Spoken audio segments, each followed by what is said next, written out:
दोस्तों, रोक दी गई पारा शिक्षकों के मानदेय जो नहीं करना था। पारा शिक्षकों अथवा सहायक अध्यापकों के साथ क्यों किया जा रहा है भेदभाव या दोहरा नीति। जय हिंद, नमस्कार, जोहार। साथियों, स्वागत है आप सभी का लेटेस्ट अपडेट में। चैनल में नए आए हैं तो चैनल को सब्सक्राइब करके वीडियो को लाइक और दोस्तों तक से शेयर अवश्य करें। आइए देखते हैं क्या निकल करके आया है अभी तक का हमारा लेटेस्ट अपडेट। क्यों दोहरी नीति अपनाई जा रही है पारा बंधुओं के साथ। तो जैसा कि दोस्तों आप लोग यहाँ देख पा रहे हैं कि एक 2025 के डेट में एक लेटर निकला है। वो किनके द्वारा निकाला गया है? टेट पास सहायक अध्यापक संघर्ष मोर्चा झारखंड प्रदेश की ओर से एक लेटर निकाला गया। वो किनको दिया गया है?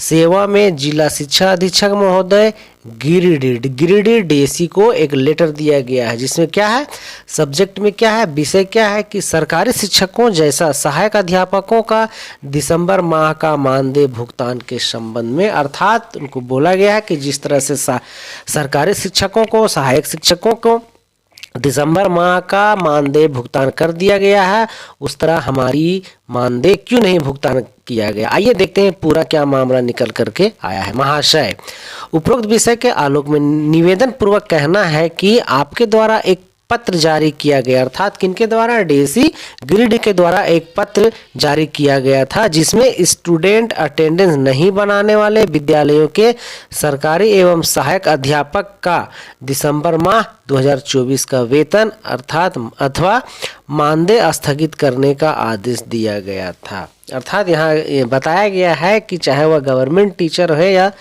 पारा शिक्षक है, सभी का मानदेय स्थगित करने का आदेश दिया गया था। वो किस कारण से? स्टूडेंट अटेंडेंस नहीं बना के। आप सबको जानकारी है पहले से भी कि ईबीबी में जो अटेंडेंस बच्चों का बनता है उसी को लेकर के ये नोटिफिकेशन आया था। इनकी मानदेय रोके गए थे। मानदेय रोके गए थे किनके? सरकारी सहायक शिक्षक और सहायक अध्यापक दोनों के रोके गए थे। लेकिन आगे देख ले रहे हैं कि लेकिन जिले के लगभग सभी प्रखंडों के विद्यालयों में कार्यरत सरकारी शिक्षकों का 0 स्टूडेंट अटेंडेंस होने के बावजूद एक भी सरकारी शिक्षकों का वेतन नहीं रोका गया है, जबकि जिले के सभी प्रखंडों में काफी संख्या में सहायक अध्यापकों का मानदेय रोक दिया गया। अर्थात इनका आरोप नहीं, इन्होंने बताया है कि यदि विद्यालयों में दो प्रकार के शिक्षक, एक सहायक अध्यापक है, एक सहायक शिक्षक है, तो वो बता रहे हैं कि सहायक शिक्षकों का, किसी भी सहायक शिक्षकों का, लगभग सभी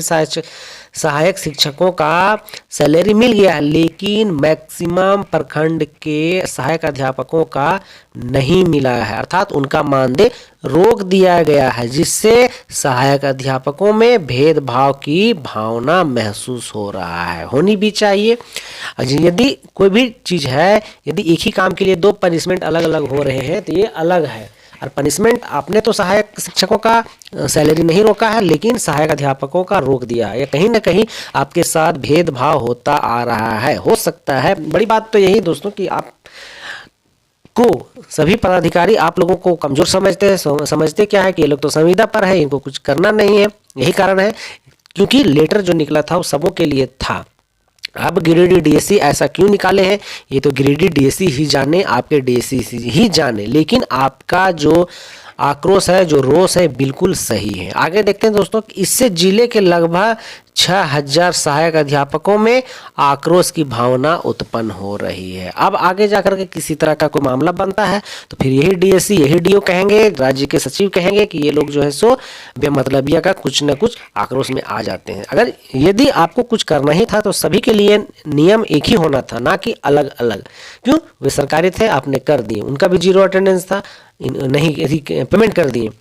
शिक्षकों का भी 0 अटेंडेंस है, आपने उनका रोक दिया। तो कहीं ना कहीं भेदभाव की स्थिति की आपने ही शुरुआत की है। चलिए आगे दोस्तों, कि जिले के लगभग 269 एवं देवरी प्रखंड के 47 सहायक अध्यापकों का छोटे छोटे कारणों से पिछले 8 महीने से मानदेय बंद कर दिया गया, जिसके कारण उन शिक्षकों के समक्ष भूखमरी की स्थिति उत्पन्न हो गई है। अब ये समझने आता है कि ये डीएसी होते हैं या अन्नदाता होते हैं, ये अपने आप को इतना मतलब पदाधिकारी गिरी दिखाते हैं ना कि देखिए, फिर बोलेंगे ज़्यादा तो बोलिएगा कि गलत बोलते हैं।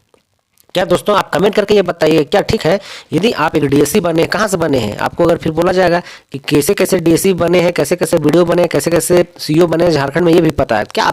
आपका लेवल इतना गिर गया है कि आप 17,000 20,000 मानदेय मिलने वालों के लिए आप रोक ही देते हैं। अरे ठीक है, किसी कारणवश रुकता है, बहुत बड़ी मैटर होता है, तब आप 8-8 महीना से लटका के रखे हो तो ये कहीं ना कहीं अफसरशाही ही है और कुछ नहीं है।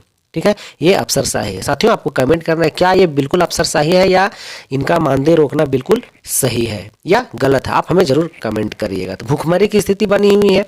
इस समस्या का निदान हेतु संगठन के नेतृत्वकर्ता कई बार डीएससी एवं एडीपीओ साहब से मिला, लेकिन आज तक समस्या का निदान नहीं किया गया है। क्यों करेंगे? सभी के सभी तो अफसर ही है, सभी के सभी तो तानाशाही पे उतर गए। बस उन लोग को लगता है कि शिक्षक है बेमतलबिया क्या है, मानदेय ले रहे हैं, जबकि वस्तु स्थिति इतना गंदा है कि आप तो शिक्षक हैं, आपको तो पता ही क्या स्थिति बनी हुई है। चलिए आगे है दोस्तों कि जिसके कारण टेट पास उत्तीर्ण या टेट पास सहायक अध्यापक संघर्ष मोर्चा के बैनर तले लगभग 6,000 सहायक अध्यापक एक बड़े आंदोलन आमरण अनशन की ओर घोषणा की जाएगी, जिसकी सारी जवाबदेही आपकी होगी। चलिए, बहुत अच्छा है, ये कहीं ना कहीं होना चाहिए था। यदि ऐसे ऐसे डीओ और डीएससी है कि जो सिर्फ आपके पेट से खिलवाड़ कर रहे हैं, वो आपके मानदेय से खिलवाड़ कर रहे हैं, 8-8 10 महीना कैसे कोई करेगा? अरे उन लोगों का क्या है, आपको तो पता है, उन लोग को इधर उधर से आते रहता है, सैलरी से उन लोग का कोई मतलब नहीं। लेकिन क्या शिक्षकों के कहीं और से भी आने की संभावनाएं बनती है? पूरा झारखंड तो करप्ट हो चुका है, ये सभी को पता है। एक शिक्षा विभाग छोड़ा गया था, लेकिन अभी लगता है कि सबसे ज़्यादा करप्ट शिक्षा विभाग हो गया। लोगों को सिर्फ और सिर्फ पैसे चाहिए और कुछ छोटा से छोटा काम के लिए पैसे की ज़रूरत पड़ती है। इस चीज़ का अगर आपको लगता है, अगर यदि आप शिक्षा विभाग के अलावा कोई दूसरा हमारे वीडियो देख रहे हैं तो आप नहीं समझ पाओगे, लेकिन शिक्षा विभाग के आदमी हैं तो आपको पूरी तरह से पता है कि हर एक जगह में 10 रुपये से लेकर के लाखों तक लिए जाते हैं। क्या लिए जाते हैं? रिश्वत बोलिए, काम करने के बदले लीजिए, लेकिन लिए जरूर जाते हैं। तो साथियों ने आंदोलन आमरण अनशन करने की घोषणा की जाएगी, ऐसी उन्होंने घोषणा कर दी है यदि इन सब मामलों का निपटारा नहीं होता है। आगे दोस्तों कि अतः श्रीमान से आग्रह है कि छोटे छोटे कारणों से मानदेय बंद नहीं किया जाए। यदि जनवरी माह में भी जिस विद्यालयों का जीरो अटेंडेंस नहीं रहता है तो वैसे शिक्षकों का जनवरी माह का मानदेय बंद किया जा सकता है। अब बताइए, ये लोग खुद से बोल रहे हैं कि हमें मौके दीजिए। यदि जनवरी का जिस समय आप मानदेय पेमेंट करोगे उस समय यदि जीरो अटेंडेंस नहीं रहता है या जीरो अटेंडेंस रहता है तो आप रोक दीजिएगा, लेकिन नहीं, ये लोग तो मानेंगे नहीं, चूंकि इनको तो अफसरशाही करने हैं। अब मामला क्या है वो आप सबको बढ़िया से पता है। अंत में से दोस्तों कि श्रीमान से आग्रह होगा कि दिसंबर माह 2024 का मानदेय किसी भी सहायक अध्यापकों का बंद नहीं करने की कृपा करेंगे। विश्वास भाजन जो है, देख रहे हैं, जिला अध्यक्ष है टेट पास सहायक अध्यापक संघर्ष मोर्चा गिरिडीह के हैं। साथियों, तो ये जो वीडियो था वो कहीं ना कहीं आपको झकझोरने वाला था, आपके साथ भेदभाव करने वाला था। तो ठीक है, कोई बात नहीं, ये जो निर्णय लिया गया है वो कहीं ना कहीं आपकी भलाई के लिए, उनका आप साथ दीजिएगा। ये जो संघर्ष लड़ाई जब लड़ी जाएगी, यदि घोषणा की जाती है आमरण अनशन का, तो आपको साथ देने हैं। दोस्तों, वीडियो में बने रहने के लिए आपका बहुत बहुत शुक्रिया। आगे भी इस तरह का और वीडियो पाने के लिए हमारे चैनल को जरूर से सब्सक्राइब कर लीजिएगा। तो अभी तक के लिए इतना ही। थैंक यू, धन्यवाद।